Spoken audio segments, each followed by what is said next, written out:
របៀបចុះឈ្មោះប្រកួត Team vs Team ក្នុង server Master SMP ចឹងទាំងអស់គ្នាដឹងហើយថា Master SMP មានការប្រកួត Team vs Team តាំងពី season មុនមកហើយមានការចូលរួមជាមួយនឹង team ជាច្រើនខ្លាំងមែនទែនហើយអ្នកចូលរួមទស្សនានឹងក៏ច្រើនដូចគ្នាដែរបានន័យថាអ្នកលេងក៏ចូលចិត្តលេងអ្នកមើលក៏ចូលចិត្តមើលអញ្ចឹង season នេះក៏យើងនាំមកដែរដែល season នេះយើងបើកឲ្យចុះឈ្មោះរហូតដល់32 team គឺ32ក្រុមច្រើនជាង season មុនទៀតដែល season មុនយើងចូលតែ10 20 team ទេឥឡូវនេះឡើងដល់30 team ច្រើនណាស់ណាក៏ប៉ុន្តែស្ដាប់ខ្ញុំសិនទោះ season នេះយើងយកដល់32 team ក៏ដោយអ្នកលេងក្នុង server Master SMP គឺមាន team ច្រើនខ្លាំងមែនទែនគឺលើ32ទៀតខ្ញុំមិនដឹងថាចូលប្រហែល100 team ទេដឹងតែច្រើនអញ្ចឹងហើយទោះច្រើន32ក្រុមក៏មិនប្រកាសថា team ទាំងអស់គ្នាបានចូលប្រកួតនៅក្នុង live ដែរអញ្ចឹងយើងទៅមើលទាំងអស់គ្នាថាធ្វើម៉េចដើម្បីឲ្យ team របស់យើងជាប់ឈ្មោះចូលទៅ32ក្រុមដើម្បីប្រកួតនៅក្នុង live អញ្ចឹងពេលដែលទាំងអស់គ្នាមកដល់ spawn ដើរមកខាងស្ដាប់ដៃបន្តិចអ្នកទាំងអស់គ្នានឹងឃើញ NPC មួយដែលមានឈ្មោះថា Qualifier Team vs Team ហើយមើលនៅខាងក្រៅនឹងមកនឹងឃើញរូបពពែដែលមានឈ្មោះថា Leaderboard ចុចទៅនឹងមកនឹងឃើញ32ក្រុមហ្នឹងហើយអញ្ចឹងឥឡូវនេះ32ក្រុមហ្នឹងគឺសិតតែអត់មានទាំងអស់បានន័យថាអត់មាន team ណាមួយជាប់នៅក្នុង32ក្រុមហ្នឹងទេហើយបាទទាំងអស់គ្នាមើលមកខាងក្រៅនេះនឹងឃើញថា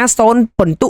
ទុទាំងអស់គ្នាអញ្ចឹងមកដល់កន្លែងនេះទាំងអស់គ្នាគិតយល់ថា team ទាំងអស់គឺត្រូវមានពិន្ទុដើម្បីជាប់នៅក្នុង list ទាំង32ហ្នឹងអញ្ចឹងតោះតែមើលពីវិធីប្រកួតដើម្បីយកពិន្ទុហ្នឹងទាំងអស់គ្នាអញ្ចឹងដើម្បីប្រកួតយកពិន្ទុបានអ្នកទាំងអស់គ្នាត្រូវតែមាន team ជាមុនសិនបើអត់មាន team ទេយើងត្រូវប្រកួត team vs team មួយគេមិនកើតអញ្ចឹងត្រូវតែមាន team សិនដូចឥឡូវនេះខ្ញុំអត់មាន team ទេអញ្ចឹងដើម្បីបង្កើត team បានអ្នកទាំងអស់គ្នាធ្វើការ /team create ហើយដាក់ឈ្មោះ team យើងមកឥឡូវឧទាហរណ៍ខ្ញុំដាក់ថា team 1អញ្ចឹងមើលមកកាន់ scoreboard មកគឺយើងឃើញហើយ team 1បន្តមកទៀតគឺយើងត្រូវ invite member ចូល team ដែល member គឺត្រូវលើសពី5នាក់អូខេអត់ឲ្យក្រោម5នាក់ទេបើ team ទាំងអស់គ្នាមាន member ក្រោម5នាក់គឺដឹងតែចុះឈ្មោះប្រកួតអត់កើតហើយអញ្ចឹងតោះឥឡូវយើង invite ពួកម៉ាក់យើងចូល team មកអ្នកទាំងអស់គ្នាធ្វើការ /team invite ហើយដាក់ឈ្មោះគេមកហើយពួកម៉ាក់យើងត្រូវធ្វើការ /team accept ដើម្បីចូល team យើងបានអញ្ចឹងឥឡូវនេះគ្នាខ្ញុំចូល team ខ្ញុំអស់ហើយគឺ team 1នេះសិត team 1 ឃើញទេអញ្ចឹងឥឡូវនេះគឺយើងមានសមាជិក5នាក់អីយើងចាប់បានហើយប៉ុន្តែកន្លែងនេះខ្ញុំសូមបញ្ជាក់ម្ដងហើយម្ដងទៀតសមាជិកលើសពី5នាក់បានប៉ុន្តែហាមក្រោម5នាក់អូខេបើក្រោម5នាក់គ្នាយើងលេងធម្មតាបានប៉ុន្តែចុះឈ្មោះប្រកួតអត់បានទេបន្ទាប់ពីបានសមាជិក5នាក់ហ្នឹងហើយអ្នកទាំងគ្នាធ្វើការ /team មកបន្ទាប់មកវានឹង load GUI អញ្ចេះចេញមកហើយអ្នកទាំងគ្នាចុចលើរូប member នេះមកហើយយើងត្រូវរើស member 5នាក់ឲ្យចូលប្រកួតសិនតោះអញ្ចឹង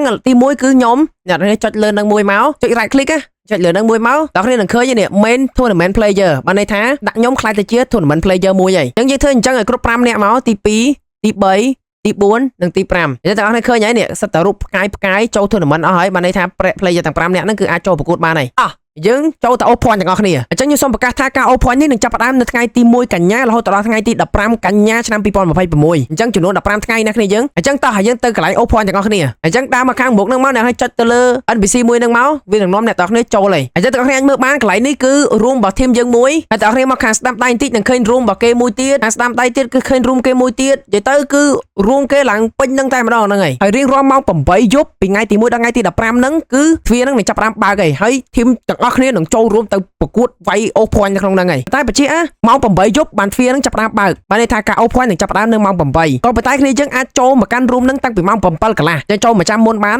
7:35 7:40អីហ្នឹងគ្នាចូលមកចាំមុនទៅដល់ម៉ោង8ភ្លាមគឺចាប់ផ្ដើមបើកទ្វារភ្លាមអ្នកចូលក្រោយម៉ោង8ហ្នឹងគឺដឹងតែចូល O point អត់កើតទេណាហ្នឹងហើយ member ដែលចុចមកគឺត្រូវតែ5នាក់បានអាចចុចមកកើតអញ្ចឹងចូលមក O point ទាំងអស់គ្នាយករបស់មកឲ្យខ្លាំងមកទាំងមេសទាំងស្ពាហ្នឹងយកមកគឺយើងបើកឲ្យលេងទាំងអស់ក៏ប៉ុន្តែ item ដែល ban គឺ item ដែលផ្ទុះនេះគឺសិតតែ item ផ្ទុះហើយគឺយើងសិតតែ ban ចោលហើយជាមួយនៅ Elytra ហើយនឹង Trident ក៏យើង ban ចោលដែរអត់ឲ្យលេងទេអញ្ចឹងការ O point នេះឲ្យស្រួលពេកក៏មិនស្រួលឲ្យពិបាកក៏មិនពិបាកពេកដែរទីទៀតចូលទៅយើងដឹងហើយអញ្ចឹងឥឡូវនេះម៉ោង8ហើយនេះទ្វារនឹងចាប់ផ្ដើមបើកនៅ5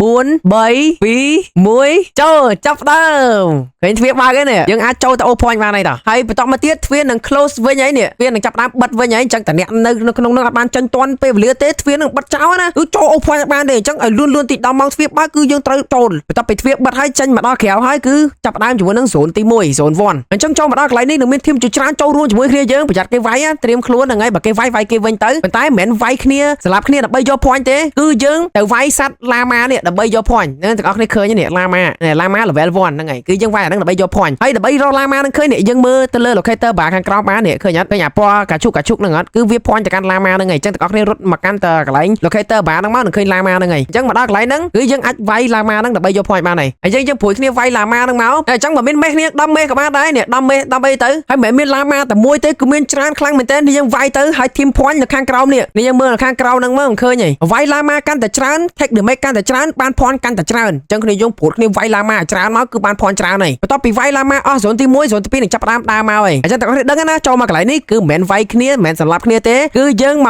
កវាយឡាម៉ាដើម្បីអូស point ក៏ប៉ុន្តែការប៉ះគ្នានៅតែមានអញ្ចឹងត្រៀមខ្លួនឯងឥឡូវនេះចូលមកកាន់ zone ទី2អីទាំងអស់គ្នាមើលនេះ locator បាឃើញតឡាម៉ាហ្នឹងហើយនេះឡើងការជុកឡើងពេញហ្នឹងហើយអញ្ចឹងយើងរត់ទៅកន្លែង locator បាហ្នឹងឃើញនេះឡាម៉ា level 2តោះយើងវាយទាំងអស់គ្នាមកអញ្ចឹងឥឡូវនេះគឺយើងវាយអស់ឡាម៉ាជាមួយនឹង zone ទី2ហើយចាប់ដើមជាមួយនឹង zone ទី3ហើយឃើញហើយនេះ zone ចាប់ដើមដេញមកហើយអញ្ចឹងយើងចូលទៅកាន់ zone ទី3អញ្ចឹង zone កាន់តែចិត្តមនុស្សកាន់តែច្រើនប៉ះឡាម៉ាក៏ប៉ះមនុស្សក៏ប៉ះហ្នឹងហើយអញ្ចឹងមកកាន់ zone ទី3នេះក៏ដូចគ្នាដែរយើងនៅតែវាយឡាម៉ាហ្នឹងដើម្បីយក point អូខេអញ្ចឹងបន្ទាប់ពីគ្នាយើងវាយអស់ឡាម៉ាវានឹង TP អ្នកទាំងអស់គ្នាមកកាន់ room នេះវិញហើយអូខេអញ្ចឹងមកដល់ room នេះអ្នកទាំងអស់គ្នាអាចទៅ spawn ទៅផ្ទះរបស់អ្នកទាំងអស់គ្នាវិញបានហើយតែមួយថ្ងៃយើងវាយតែម្ដងតែប៉ុណ្ណោះគឺម៉ោង8 start អញ្ចឹងបើអ្នកទាំងអស់គ្នាអត់អូសមួយថ្ងៃអ្នកទាំងអស់គ្នាអត់អូសតែម្ដងហ្នឹងគឺខាតហើយអញ្ចឹងត្រូវត្រៀម player ទាំង5នាក់ដើម្បីមកវាយអាហ្នឹងរាល់ថ្ងៃអូខេអញ្ចឹងរបៀបអូស point គឺមានប៉ុណ្ណឹងបន្ទាប់ពីអូសហើយអ្នកទាំងអស់គ្នាអាចមកមើល point ខ្លួនឯងបាននៅក្នុងកន្លែង leaderboard បើឃើញឈ្មោះ team ខ្លួនឯងនៅក្នុង32ក្រុមហ្នឹងបានន័យថាអ្នកទាំងអស់គ្នាសំណាងហើយតែលទ្ធផលយើងនឹងយក team ទាំង32ក្រុមនៅថ្ងៃទី15អញ្ចឹងអូសរាល់ថ្ងៃដូចខ្ញុំប្រាប់អញ្ចឹងដើម្បីរក្សាតំណែងយើងនៅក្នុង32ក្រុមហ្នឹងអញ្ចឹងបើអ្នកទាំងអស់គ្នាមើលមកដល់ចុងវីដេអូនេះជួយ comment ប្រាប់ខ្ញុំនៅខាងក្រោមផងតើអ្នកទាំងអស់គ្នាយល់អត់ខ្ញុំខ្លាចទាំងអស់គ្នាអត់យល់បើមានចង្អុលកន្លែងណាជួយ comment សួរខ្ញុំនៅខាងក្រោមមកចាំខ្ញុំចេញវីដេអូក្រោយបញ្យល់គ្នាយើងបន្តទៀតហើយដូចខ្ញុំប្រាប់អញ្ចឹង